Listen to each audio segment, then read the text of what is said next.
Magandang araw, Pilipinas! Ako nag-uulat mula sa room.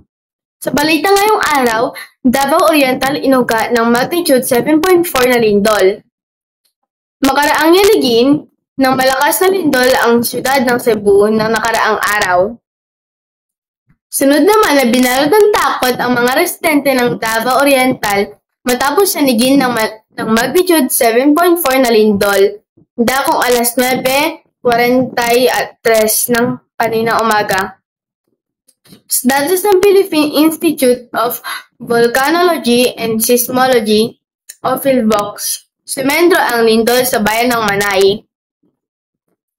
Natuntun din ng PhilVox ang epicenter ng lindol na may lalim na 20 kilometro sa hilagang silangan ng nasabing bayan. Kabilang rin sa inugal ng lindol ang Davao City, Bislig at Surigao City sa Surigao del Sur. Agad na naglabas ang PhilVox ng tsunami warning at nanawagan sa mga baybayin na lumikas sa ligtas na lugar. Nagbabala din sa ahensya ng pinsala at aftershocks dahil sa nasabing malakas na lindol. Sinabi ni PhilVox na posible ang mahigit 1 metro na taas ng alon sa susunod na 2 oras.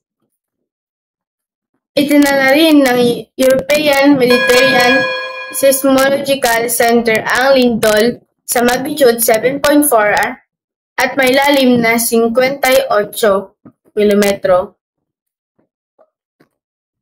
Naglabas din ang US Tsunami Warning System ng tsunami threat at sinabing posible ang mapaminsala na tsunami waves sa mga baybayin na matatagpuan sa loob ng 300 kilometro ng epicenters ng lindol.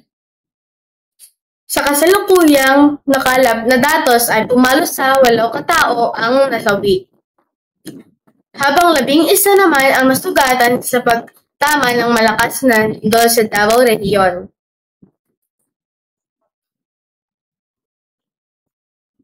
Sa report ng Regional Disaster Risk Reduction and Management Council or RRMC, Regional Director Edgar Dayang Hirang, kabilang sa mga nasawi ay 1 sa Davao City, 3 sa Mati City, Davao Oriental, 3 sa Pantukan, Davao Occidental, at 1 sa Monte Vista, Davao de Oro.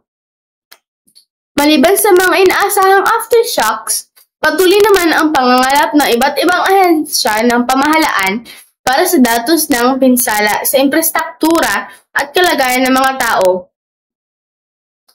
Pinapayuhang manatiling matiyag at alerto ang bawat mamamayan. Hanggang sa muli, ako ang inyong tagapagbalita. Maraming salamat sa inyong panonood at manatiling nakatutok para sa pinakabagong update.